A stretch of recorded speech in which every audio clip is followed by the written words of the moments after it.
Sometimes the most dangerous people in our lives aren't the ones we meet in dark alleys. They're the ones we let into our bedrooms every night without even noticing. It started with art. A stranger messaged her after seeing one of her designs online. He told her her work was, well, haunting. He said she had a gift, and compliments when you're young and insecure can feel like love. Experts call this digital boundary collapse, the moment when someone online begins to believe they have a real-world claim to a person who never agreed to a relationship. According to forensic psychologists, these predators don't see themselves as strangers. They see themselves as the hidden main character, the one who has been there all along, watching, understanding, loving from a distance until the distance becomes intolerable. In their minds, the screen isn't a barrier, it's a veil, and all they have to do to claim what they believe is theirs is lift it. Maya blocked him that night, deleted the messages, told herself it would stop. But obsession doesn't end with a block button. You might wonder, why didn't she leave? Why didn't she go to the police earlier? Why didn't she tell someone? Because shame is a prison. Because victims of digital obsession often blame themselves. Because honestly, when terror comes through a phone, it feels unreal. Like you're the only one in the world it's ever happened to. But she wasn't alone. Not even close. Cyber psychology researchers estimate that millions are quietly stalked, monitored, or manipulated by strangers online every year. Most never reporting it. And almost all of them miss the early warning signs. Because digital obsession doesn't look like danger at first. It looks like attention. The turning point came on a rainy Thursday, 9 months after the first message. Maya walked into her building lobby and froze. He was standing there, soaked from the rain, holding a bouquet of lilies, her favorite flowers she had mentioned once, in a post buried months back. He smiled, calm, certain, as if he believed the moment was mutual, as if their meeting was destiny. He said her name softly, then whispered the words that made her blood run cold. We don't have to pretend anymore. When the security guard approached, the man's expression didn't change. He simply said, "She belongs to me." Those 4 words shattered every illusion she had left. The police took him in. They searched his car. Inside they found printed photos of Maya, notes describing her daily routines, screenshots of every post she'd ever made, and a journal filled with fantasies, detailed narratives of a life together that only existed in his mind. But here's the part of the story that stays with me. When asked why he crossed the line from digital obsession to physical pursuit, he answered with chilling certainty. I already knew her. I just needed her to know me. And that is the horror of it, that a person you've never met can build an entire relationship in their mind, with you as the willing partner. The screen becomes a mirror that reflects back not your reality, but their desire. And once the fantasy becomes real to them, your fear becomes irrelevant. Their need is the only truth they recognize. In interviews with criminal behavior experts, many echoed the same unsettling insight. Most digital predators do not see themselves as criminals. They see themselves as misunderstood, rejected unjustly, denied the affection they believe they've earned simply by watching. Some even believe they're rescuing their victim from loneliness, from stress, from the world itself. Obsession in their minds is not obsession, it's devotion, and devotion in its darkest form is indistinguishable from possession. Maya eventually moved cities, changed her number, changed her name online. She's rebuilding, but the digital world still frightens her in ways that are hard to articulate. She told me the scariest part isn't that he found her.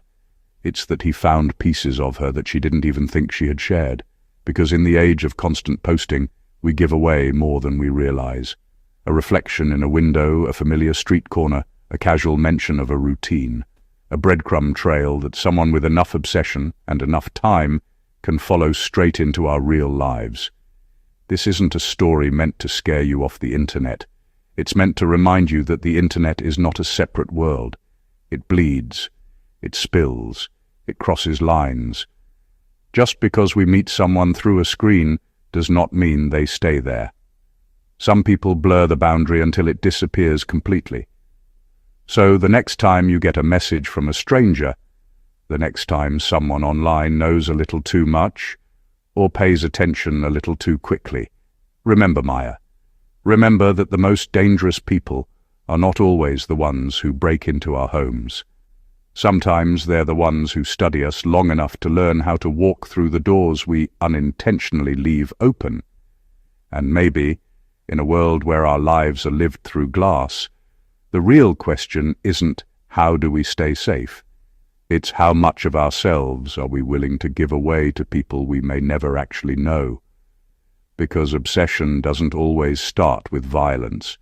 Sometimes it starts with a like and ends with a knock at the door. On a quiet Florida street, where the only sounds are the distant hum of cars and the occasional bark of a dog, life seemed ordinary. But beneath the surface, a storm was brewing, one that would shatter the peace of this unassuming neighborhood forever. Behind the doors of the Amato family home, a tragedy was quietly taking shape, hidden from the world outside. The house, once filled with laughter and routine, would soon become the center of a shocking crime that no one could have predicted. Grant Amato, a 29-year-old with a passion for technology, found himself drawn into the world of online companionship. He became obsessed with a Bulgarian webcam model, spending countless hours and pouring his emotions into a digital relationship that felt more real to him than anything else. Over time, Grant spent thousands of dollars, money he didn't have, fueling his fantasy. Each transaction pulled him deeper, blurring the line between reality and illusion, as he convinced himself that love could be bought and maintained through a screen. Alarmed by his behavior, his family staged an intervention. They pleaded with him to seek help, eventually sending him to rehab for internet addiction. They hoped that distance from the digital world would help him find his way back. But the grip of the digital world was relentless. Even after rehab, Grant's thoughts were consumed by the online fantasy, and the pull of the screen was stronger than ever. To Grant, the model wasn't just a stranger on the internet. She was his future, his hope, and his escape. His family, once his support system, now seemed like obstacles standing in the way of his happiness. In January 2019, after a heated confrontation and an ultimatum from his father, Grant faced a crossroads. The pressure mounted, and in a moment of desperation, he made a devastating and irreversible choice. In a shocking act, Grant murdered his father, mother, and brother, believing that removing them would allow him to continue funding his obsession. The Amato home, once a place of safety, became a crime scene that stunned the nation. This case is a chilling reminder of how the boundaries between our digital and real lives can become dangerously blurred. The internet, meant to connect us, can sometimes isolate and distort reality in ways we never imagined. Obsession, when nurtured online, can spiral out of control and escape into the real world with tragic consequences. The warning signs are often subtle, hidden behind screens and passwords, until it's too late. The story of Grant Amato forces us to ask, how many others are silently teetering on that same digital edge, struggling to distinguish between fantasy and reality, before the consequences become all too real? Obsession often begins innocently online. A simple click, a casual scroll, or a moment of boredom can be the spark. We enter digital spaces seeking entertainment, connection, or just a distraction from daily life. But what starts as harmless curiosity can quickly evolve into something more consuming, often without us even noticing.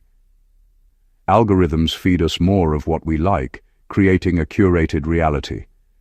Every like, share, and comment is tracked, analyzed, and used to serve us content that feels tailor-made. This digital feedback loop is designed to keep us engaged, drawing us deeper into our screens and making it harder to look away. This is the start of the rabbit hole, a personalized slide into a world made just for you. Each recommendation leads to another, and soon hours have passed. The deeper you go, the more the outside world fades, replaced by a stream of content that feels both endless and irresistible. Inside this echo chamber, dissenting opinions are filtered out. The content you see reinforces your beliefs, your interests, and your biases. It becomes easy to forget that other perspectives exist, and the digital world starts to feel like the only reality that matters. This can distort your perception of reality. The more time you spend in these curated spaces, the more your worldview narrows. What once seemed like just another website or app now shapes how you think, feel, and interact with others. Toxic fandoms and radical groups thrive in these bubbles. They offer a sense of belonging, but often at the cost of critical thinking and empathy.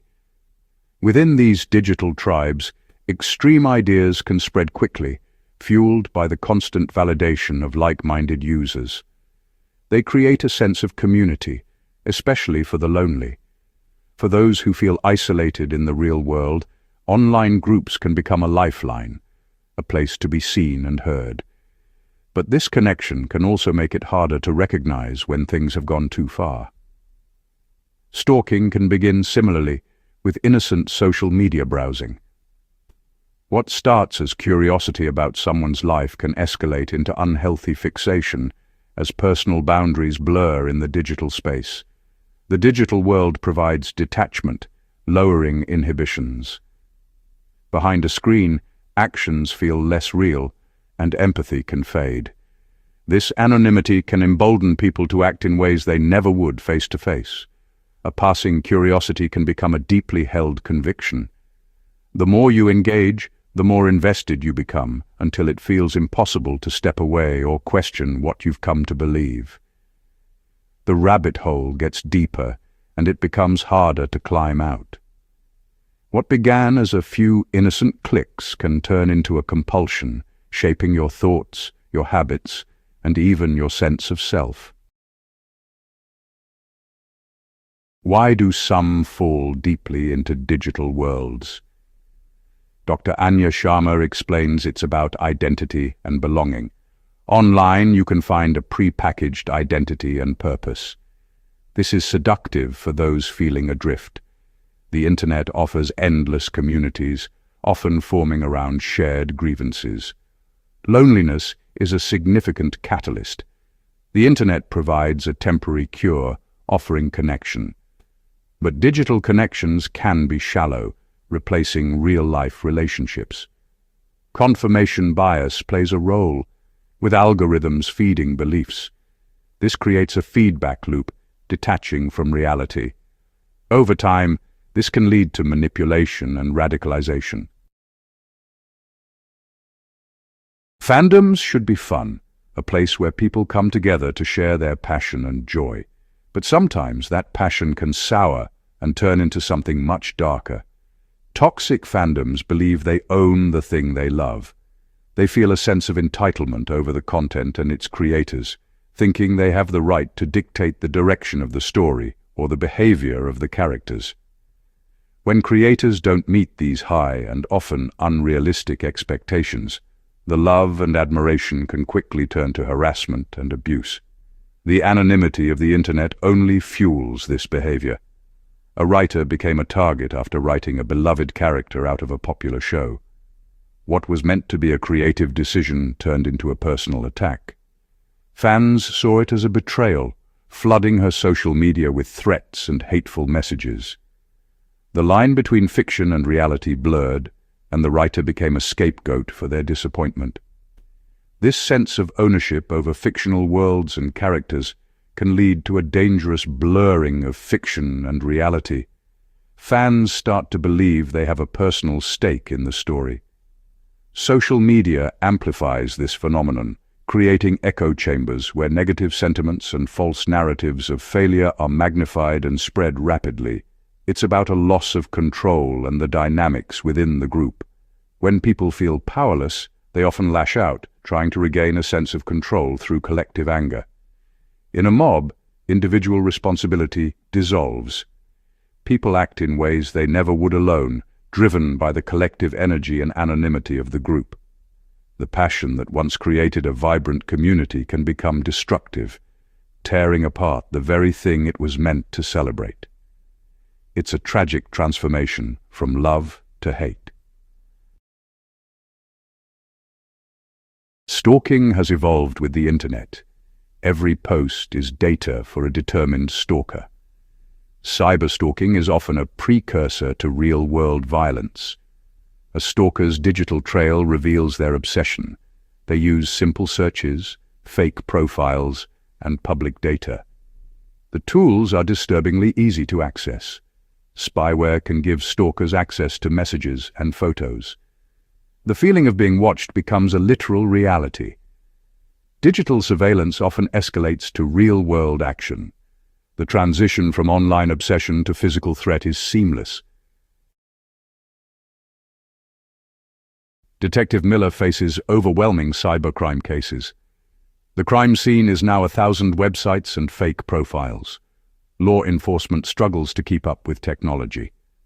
Online groups cover their tracks with encrypted apps and the dark web. Proving intent and threat level is challenging. Violent language online requires judgment calls. Collaboration with social media companies is mixed. Some cooperate, while others hide behind free speech.